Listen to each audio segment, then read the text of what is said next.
নমস্কার বন্ধুরা, আমি তুহিন আর আমার কিচেনে আপনাদের সবাইকে স্বাগত। আজকের রেসিপি সুজির হালুয়া। সামনেই লক্ষ্মী পুজো। লক্ষ্মী পুজোর দিন এই রেসিপিটি বানিয়ে নিতে পারেন ভোগের নিবেদনের জন্য। চলুন দেখে নেওয়া যাক। প্রথমেই নিয়ে নেব একটা বাটি, নিয়ে নেব মেজারিং কাপের 1 কাপ সুজি। এখানে আমার মেজারিং কাপটা হচ্ছে 250 ml, মানে 250 গ্রাম মতো সুজি নিয়েছি। এইবার একটা স্পেশাল জিনিস বানিয়ে নেব, যেটা আপনার সুজিকে এক আলাদাই টেস্ট দেবে। তার জন্য একটা মিক্সার জার নিয়ে নিলাম। দিয়ে দেবো 10-12টা গোটা কাজু, 20 গ্রাম মতো দুধের পাউডার, মানে পাউডার দুধ। এখানে আপনি গরম দুধও নিতে পারেন 1/4 কাপ পরিমাণে। আর খোয়া ক্ষীরও কিন্তু এর মধ্যে অ্যাড করতে পারেন, আমি আর অ্যাড করলাম না। এইবার এটাকে ড্রাই গ্রাইন্ড করে নেব একদম পাউডারের মতো করে। দেখুন পাউডারটা রেডি হয়ে গেছে। এইবার ডাইরেক্ট হালুয়া তৈরিতে যাওয়া যাক। সুজির হালুয়া বানানোর জন্য আমি একটা প্যান বসিয়ে নিয়েছি আর ফ্লেমটা মিডিয়ামে দিয়ে গরম করে নিয়েছি। তারপরে দিয়ে দিলাম 3 থেকে 4 টেবিল স্পুন গাওয়া ঘি। ঘিটাকে মিডিয়াম ফ্লেমে ভালো করে গরম করে নিতে হবে। ঘিটা ভালো করে গরম হয়ে গেলে দিয়ে দেবো ফাটিয়ে নেওয়া 6টা সবুজ এলাচ।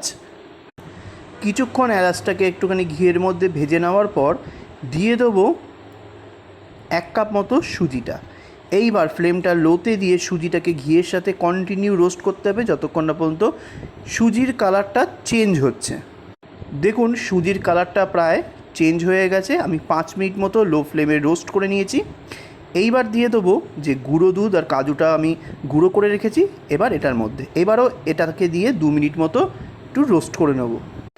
আমি রোস্ট করে নেওয়ার পর এইবার দিয়ে দেবো 2 কাপ জল। যে মেজারমেন্ট কাপ মেপে আমি 1 কাপ সুজি নিয়েছি, ঠিক সেই মেজারমেন্ট কাপ মেপেই আমি মেপে 2 কাপ জল দেবো। এটাই পারফেক্ট মেজারমেন্ট। তারপর ভালো করে একটুখানি হাতা চালিয়ে মিক্স করে দিতে হবে। তারপরে ওপর থেকে দিয়ে দেবো 2-3 পিঞ্চ মতো জাফরান, মানে কেসার। কেসারটা যদি বাড়িতে না থাকে সেটা কিন্তু অ্যাভয়েড করতেই পারেন। তারপরে ফ্লেমটা লোতে রেখেই ভালো করে মিক্স করে দেবো। এইবার ঢাকা দিয়ে লো ফ্লেমে ঠিক 5 থেকে 7 মিনিটের জন্য এটাকে রেখে দেবো, যাতে সুজিটা ভালো করে জলটাকে অ্যাবজর্ব করে আর নরম হয়। 5-7 মিনিট পর আমি ঢাকনাটা খুলে নিলাম। নিয়ে এবার এর মধ্যে অ্যাড করে দেবো 1/2 কাপ মতো চিনি। আমাদের বাড়িতে একটুখানি হালকা মিষ্টত্ব পছন্দ করে, আপনারা যদি বেশি খেতে পছন্দ করেন তাহলে কিন্তু 1/2 কাপের থেকে বেশি দিতে পারেন।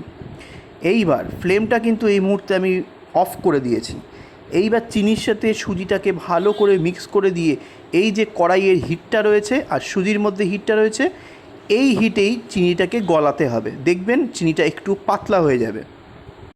তারপরে ফ্লেমটা অফ করা অবস্থায় ঢাকা দিয়ে 10 মিনিটের জন্য এভাবেই রেখে দেবো। দেখুন ঠিক 10 মিনিট পর আমি ঢাকাটা খুলেছি। অনেকটা কিন্তু পাতলা হয়ে গেছে, জলো জলো ভাব এসে গেছে। এবার ভালো করে আবারও মিক্স করে দিতে হবে। সেকেন্ড টাইম আবারও ঢাকা দিয়ে 5 মিনিটের জন্য রেখে দেবো। এবার চিনিটা কিন্তু ভালো করে মেল্ট হয়ে যাবে। ঠিক 5 মিনিট পর ঢাকনাটা তুলে নেওয়ার পর দেখুন চিনিটা পুরো সুজির সাথে একদম মেল্ট হয়ে গেছে, একদম পারফেক্ট সুজির টেক্সচার এসে গেছে।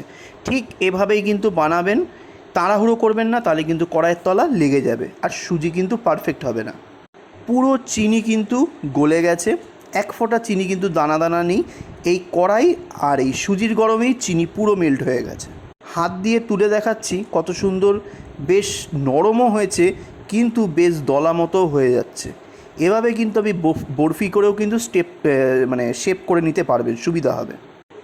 সুজির হালুয়া একেবারে রেডি। ঠিক এই প্রসেসে আপনারা কিন্তু করতে পারেন। আমি যে পাউডার দুধ ব্যবহার করেছি ওর জায়গায় আপনি কিন্তু নর্মাল দুধও ইউজ করতে পারেন, জলের জায়গায়ও দুধ ইউজ করতে পারেন।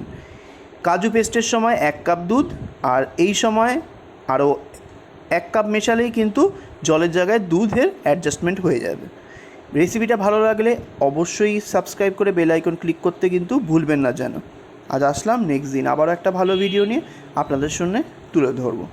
নমস্কার।